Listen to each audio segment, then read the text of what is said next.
আমাদের আজকের গল্পে মনস্তাত্ত্বিক সমস্যার কথা উল্লেখ আছে। মানসিক স্বাস্থ্য গল্পের বাগিচার কাছে ব্যঙ্গ বিদ্রুপের বিষয় নয়। গল্পের বাগিচাটি মনে করে মানসিক স্বাস্থ্যের খেয়াল রাখা অত্যন্ত জরুরি এবং দরকার পড়লে মনোবিদ অথবা চিকিৎসকের পরামর্শ নিন। বাংলা সাহিত্যের অপার ভাণ্ডার থেকে তুলে আনা কিছু গল্প দিয়ে সাজানো আমাদের এই গল্পের বাগিচা। আজকে আমাদের গল্প কৌশিক মজুমদারের লেখা পৃথিবী।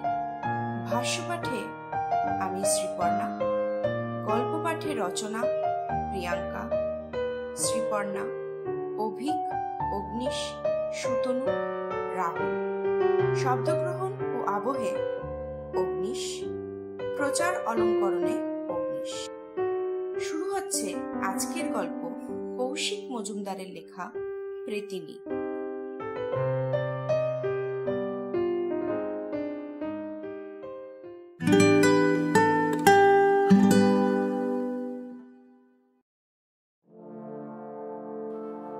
আমি শুভদীপ সরকার। বাবার নাম সুভাষিস সরকার আর মা জয়ন্তী সরকার। আমি বাবা মায়ের একমাত্র সন্তান। তবে আমার এক বোন ছিল, জয়িতা সরকার, কিন্তু বছর 3 আগে সে মারা গেছে। আমি বাবা মায়ের সঙ্গে থাকি না, হোস্টেলে থাকি একাই। তবে বাবা আমায় কথা দিয়েছিল আমার 14 বছরের জন্মদিনের দিন আমাকে নিতে আসবে, আমাকে হোস্টেল থেকে ছাড়িয়ে বাড়ি নিয়ে যাবে। আজ আমার জন্মদিন, তাই বাবা আর মা দুজনেই আমাকে নিতে এসেছে। আমি ঘরে নিজের জিনিস গুছাচ্ছি আর সাথে মাও আমাকে হেল্প করছে, আর বাবা রুমের বাইরে দাঁড়িয়ে ওয়ার্ডেনের সঙ্গে কথা বলছে। মানে আপনি শিওর ওকে নিয়েই যাবেন? ওয়ার্ডেন বললেন, দেখুন, হাজার হোক একমাত্র ছেলে, ওকে ছেড়ে থাকতেও তো পারি না। আমি তো তবু অফিসের কাজে ব্যস্ত থাকি। ওর মায়ের কথা ভাবুন, সারাদিন একা একা। তা বটে, কিন্তু আর কিছুদিন যাই হোক, যা ভালো বোঝেন বলে ওয়ার্ডেন চলে গেলেন। মা আমার বইগুলো গুছাচ্ছে। হঠাৎ দেখি আমার ডায়েরি নিয়ে পড়তে শুরু করেছে, আর 2-1 পাতা উল্টেই চিৎকার করে বাবাকে ডাকলো মা। এই যে, কি গো, দেখে যাও তোমার ছেলের কাণ্ড। আমি ভাবলাম দৌড়ে গিয়ে ডায়েরিটা কেড়ে নি, কিন্তু তারপর দেখলাম যা দেখার মা দেখে ফেলেছে। এখন কাটতে গেলে উল্টে হিতে বিপরীত হবে। বাবা প্রায় দৌড়ে ঘরে ঢুকলো। কেন, কি হয়েছে? এই দেখো, তোমার ছেলে দিন রাত ডায়েরিতে সব করছে। লাল কাপড়ে বাঁধানো ডায়েরিটা আমাকে বাবাই কিনে দিয়েছিল গতবারের জন্মদিন। এখানের প্রতিদিনের রোজ নামচা যা হয় সেগুলো লিখে রাখার জন্য। কিন্তু তা বলে কি আমি এখানে নিজের রিসার্চের কাজও লিখতে পারবো না? কি জানি বাবা। বাবা এবার খুব গম্ভীরভাবে ডায়েরির পাতাগুলো উল্টাতে থাকে। একটা করে পাতা উল্টাচ্ছে আর আমার দিকে তাকাচ্ছে। গোটা 10 পাতা উল্টে খুব নরম গলায় আমায় এবার জিজ্ঞাসা করলো, এসব কি বাবুন? আমার রিসার্চের কাজ, গম্ভীর মুখে জবাব দিল। তুমি আজকাল এইসব নিয়ে রিসার্চ করছো? এসব কি? বক্ষ রাক্ষস, জোটে বুড়ি, স্কন্ধ কাটা, ঘর দেবত্রী, প্রেতিনী, কারা এরা? তুমি তো জানো বাবা, তুমি খুব ভালো করে জানো এরা অপদেবতা। তোমাকে আগেও বলেছি। এইসব গাঁজাখুরি বিশ্বাস করো তুমি? যত সব আষাঢ়ে গপ্প।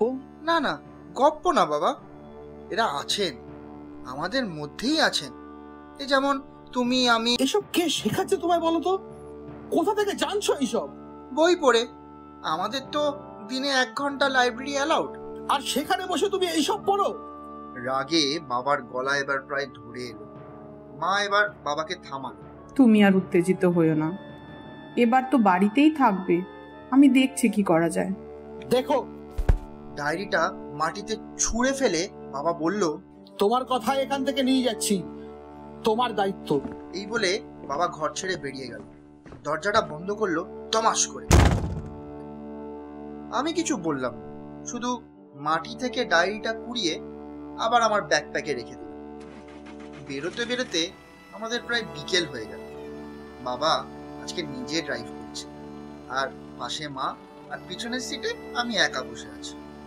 মা হাত ব্যাগ থেকে একটা কেক বার করে আমার হাতে দিয়ে বলল, খেয়ে নে, বাড়ি যেতে দেরি হবে। কেন? একটু লালটু কাকুর বাড়ি যাব। বাড়ি মানে নতুন বাড়ি। ওরা বিরাটিতে একটা নতুন বাড়ি কিনেছে, এখন আর হাবড়ায় থাকে না।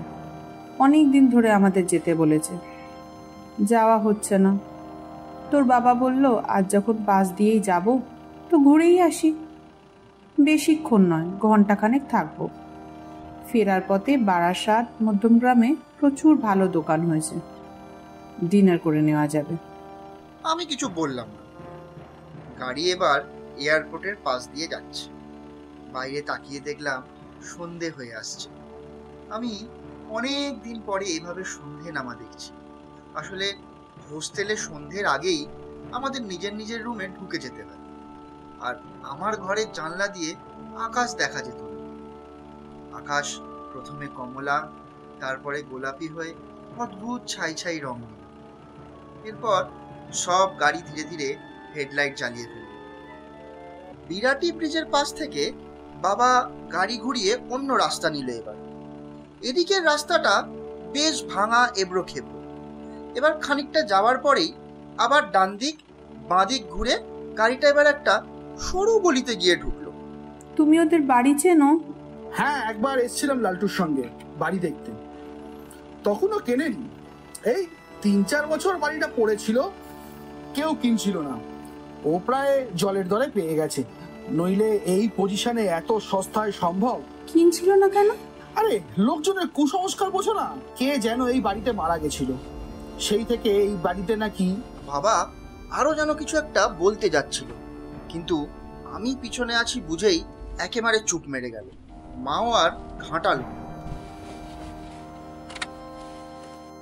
গাড়ি এবার এসে থামলো বেশ পুরনো একটা বাড়ির সামনে। দোতলা বাড়ি, নতুন করে রং করাবে বলে দেওয়াল ঘষা হয়েছে। বাড়ির সামনে ছোট্ট একটা বারান্দা, কিছু জংলা গাছ ইতি উতি গজিয়ে আছে। গাড়ি থেকে নেমেই বুঝলাম ভ্যাপসা গরম পড়েছে। এতক্ষণ ভিতরে এসির জন্য বুঝতে পারিনি। লালটু কাকু বাড়ির সামনেই মিস্ত্রিদের সঙ্গে কথা বলছিল। আমাদের দেখেই হাসি মুখে এগিয়ে এলো। কি ব্যাপার মাস্টার শুভদীপ, কতদিন পরে দেখলাম তোমাকে। এখন তো আর মাস্টার নয়, মিস্টার বলতে হবে। এসো এসো, ভিতরে এসো, তোমার কাকিমা অনেকক্ষণ ওয়েট করছে। বাড়ির চৌহদ্দিতে পা দিতেই কেমন একটা অস্বস্তি ঘিরে ধরলো আমার। বারবার মনে হচ্ছিল আড়াল থেকে কে যেন আমায় দেখছে। এটা আরো বাড়লো বাড়িতে ঢোকার পর। বাইরে অমন গরম, কিন্তু ভিতরটা বেশ ঠান্ডা চিনচিনে। বাবা তো বলেই ফেললো, তোদের বাড়ির ভিতরে তো খুব ঠান্ডা। এসি লাগে না বোধ হয়। আসলে অনেক পুরনো বাড়ি তো, মোটা মোটা দেওয়াল, ছাদে কড়ি বড়গা দেখছিস না। আরে এসি কি বলছিস, শেষ রাতে রীতিমতো চাদর গায়ে দিতে হয়। এবার হাসি মুখে দোতলা থেকে নেমে এলো লালটু কাকুর বউ।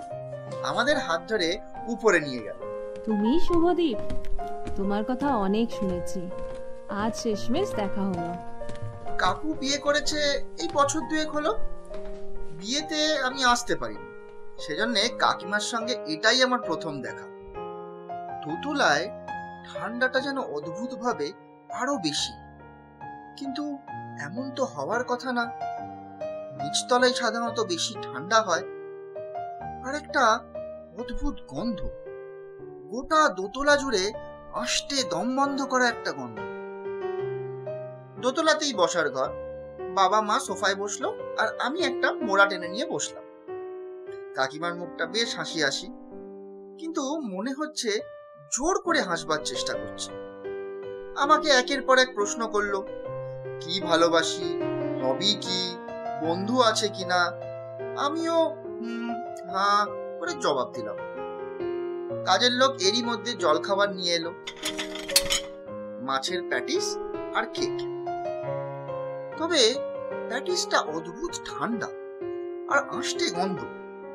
কামড় খেয়েই সরিয়ে রাখলাম। তবে দেখলাম বাবারা দিব্যি খাচ্ছে। আমায় জিজ্ঞাসা করতে বললাম, খিদে নেই। এবার বাড়ি দেখানোর পালা। কাকুদের বেডরুমের ঠিক পাশের রুমটাই তালা বন্ধ। মা জিজ্ঞাসা করাতেই কাকিমার মুখের হাসিটা যেন মিলিয়ে গেল।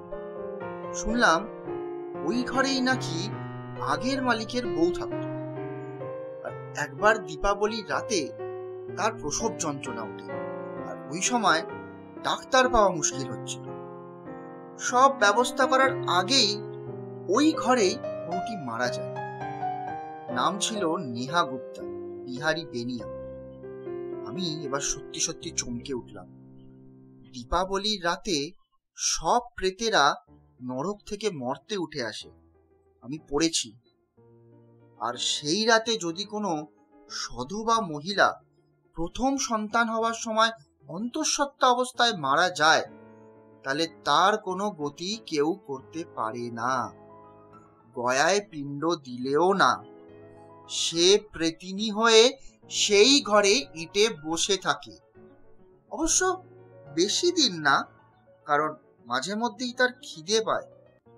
তখন ঘরে জ্যান্ত কেউ ঢুকলে প্রেতিনী তাকে বাহন করে ঘুরে বেড়ায়, তার আত্মার অংশ চুষে চুষে খায়, যতক্ষণ না সেই লোক শুকিয়ে মরে যাবে। আমি এই সমস্ত জানি। বাবা আমার দিকে তাকিয়েই বুঝেছিল গোলমাল।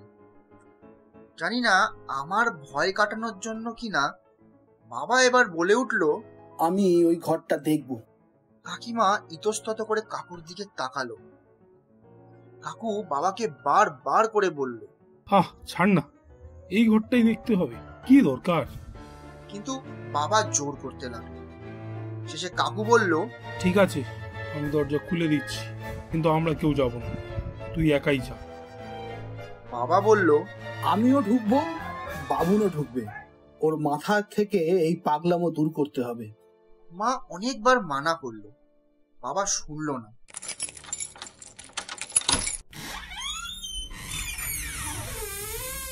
কাকু দরজা খুলে দিলে আমাকে কলার ধরে প্রায় টেনে হিঁচড়ে ঘরে ঢোকালো বাবা। আমি ঢুকতে চাইনি। এ ঘরের ভিতরটা এত ঠান্ডা, যেন এসি চালানো। আষ্টে গন্ধটা এ ঘরে দম বন্ধ করে দিচ্ছে। বাবা এবার এদিক ওদিক হাতড়ে বাল্বের সুইচটা জ্বালালো। ফাঁকা ঘর, কিচ্ছু নেই।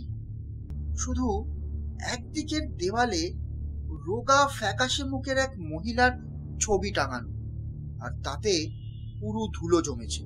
দিব্যি ঘর, এটা ইউজ করিস না কেন? এই ঘরে একটা খাট পেতে রাখবি।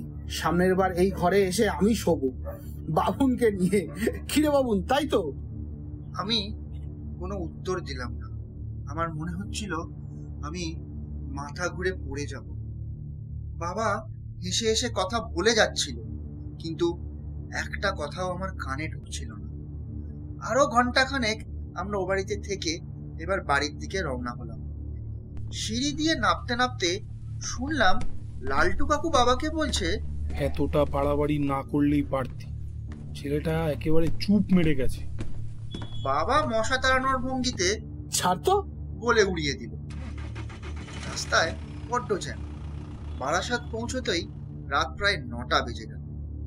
বাবা বলল, এখানেই কোথাও খেয়ে নেবে। মৌচাকের সামনে গাড়ি দাঁড় করালো।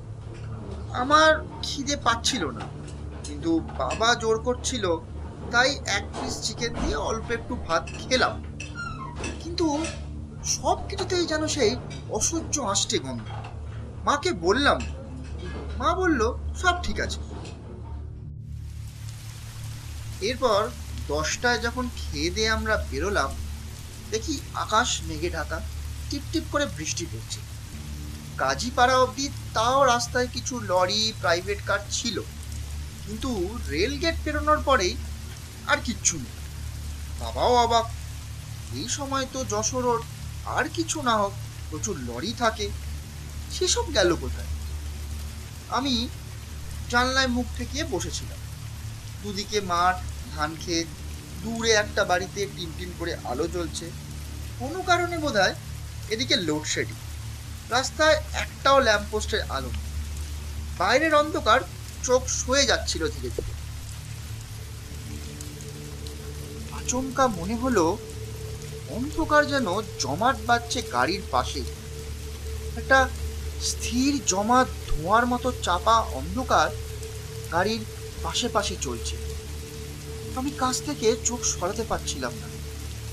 প্রথমে মনে হচ্ছিল লম্বা দুটো বাঁশ, কিন্তু কিন্তু ভালো করে খেয়াল করতে দেখলাম তা না। একটু দূরে দুটো রোমশ পা, আর তার কোমর আমাদের গাড়ির ছাদ ছুঁয়েছে। ওপরে কি আছে দেখতে পাচ্ছি না, আর আমি দেখতে চাইও না। গাড়ির ভাঙা ভাঙা হলুদ আলোতে শুধু এটুকু বুঝলাম সেই দুই দৈত্যাকার পায়ের মালিক আমাদের গাড়ির সঙ্গে সমান বেগে হেঁটে চলেছে, আর তার পায়ের গোড়ালি দুটো পুরো উল্টো। আমি আমি এত জোরে চেঁচিয়ে উঠেছি যে বাবা সঙ্গে সঙ্গে ব্রেক কষে গাড়ি দাঁড় করাতে গিয়ে মা সামনে হুমড়ি খেয়ে পড়ল। কি হয়েছে বাবু, এরকম অদ্ভুত চিৎকার করে উঠলি কেন? বাবা বলল। মা তখনও ধাতস্থ হতে পারেনি, ফ্যাল ফ্যাল করে আমার দিকে তাকিয়ে আছে। কিন্তু এদের কিছু বলা বৃথা, বিশ্বাস করবে না। তাই মিথ্যে বললাম, ঘুমিয়ে পড়েছিলাম, একটা বাজে স্বপ্ন দেখে ভয় পেয়ে গেছি। বাবা কি যেন একটা বলতে গিয়েও বলল না, আর ঠিক তখনই আমাদের গাড়ির কাছে একটা টোকা পড়ল। বাবা কাঁচ নামাতেই গোটা গাড়ি জুড়ে সেই আঁশটে গন্ধে আবার ভরে গেল। ঠিক এই গন্ধটাই আমি লালটু কাকার বাড়িতে পেয়েছিলাম। এক মহিলা বিহারি ভাঙা ভাঙা বাংলায় বলল সে হাবড়া যাবে, কোনো বাস পাচ্ছে না, যদি একটু পৌঁছে দেওয়া যায়। আমি বারবার মাথা নেড়ে বাবাকে মানা করি, কিন্তু বাবা শুনলে তো? বাবা কোনো দিন কারোর কথা শোনে না, নিজের মতো করে চলে।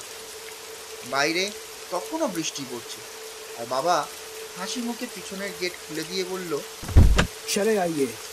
আমার পাশে এসে বসলেন। গাড়ি চলছে। হালকা একটা নীল আলো গোটা গাড়ি জুড়ে ছড়িয়ে আছে। মহিলার মাথায় ঘোমটা, পরনের শাড়ি, মুখ দেখা যাচ্ছে না, ফলে বয়স আন্দাজ করা একটু মুশকিল। আমি আর চোখে ওকে দেখছিলাম, বারবার চেষ্টা করে ওর মুখ দেখা যাচ্ছিল না। একবার ঘোমটাটা একটু সরতেই মুখটা দেখে চমকে গেলাম। কোনো কোনো মানুষের মুখ এমন হয়? এ মুখ যেন আসলে কোনো মুখ নয়, একটা মাংসপিণ্ড। তাতে চোখ, নাক, কান, ঠোঁট কিচ্ছুটু নেই। এরপরেই নজরে পড়ল শাড়ি থেকে বেরিয়ে আসা তার হাত দুটো, কালো সরু কাঠের মতো হাত, কোঁচকানো, যেন যেন সব রস কেউ শুষে নিয়েছে। হাতের আঙুলগুলো বাঁকা, আর তার ডগায় শক্ত বাঁকানো নখ। মায়ের মাথা একদিকে ঢলে পড়েছে। গাড়ি চললেই মায়ের বড্ড ঘুম পায়। বাবা আপন মনে গাড়ি চালাচ্ছে আর গান গাইছে। সেই মহিলা এবার আঙুলগুলো নাড়াচ্ছে আর হাতের প্লাস্টিক ব্যাগ খুলে কি যেন বার করতে চাইছে। গাড়ির আবছা আলোয় আমি দেখতে পেলাম মহিলা ব্যাগ থেকে একটা ছোট্ট বাচ্চার কাটা হাত বের করলো।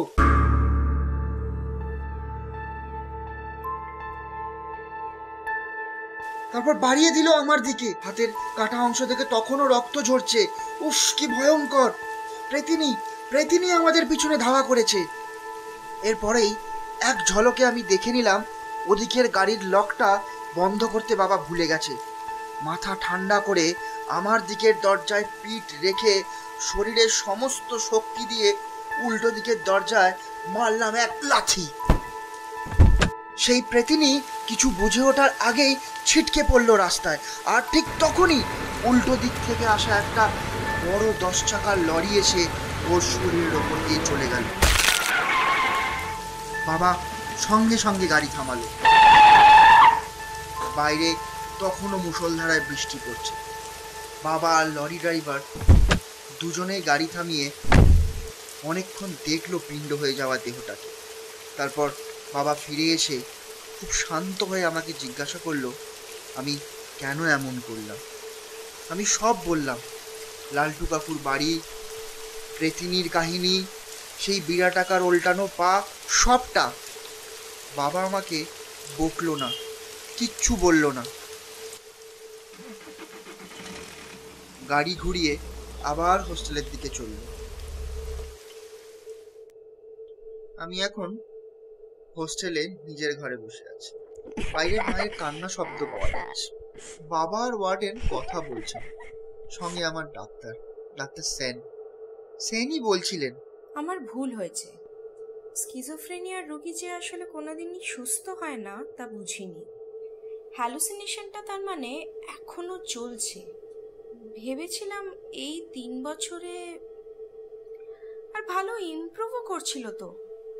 এদিকে আপনিও তাড়া দিচ্ছিলেন অ্যাসাইলাম থেকে নিয়ে যাওয়ার জন্য। সবকিছু ভেবে আমার খুব ঘুম পাচ্ছিল। একটু আগেই আমাকে ডাক্তার ইঞ্জেকশন দিয়েছে, আর অঘরে ঘুমিয়ে পড়ার আগে শুনতে পেলাম ওয়ার্ডেন বলছেন, আমি স্যার আপনাকে শুরুতেই বলেছিলাম, যে ছেলে 11 বছর বয়সে নিজের বোনকে গলা টিপে মারতে পারে।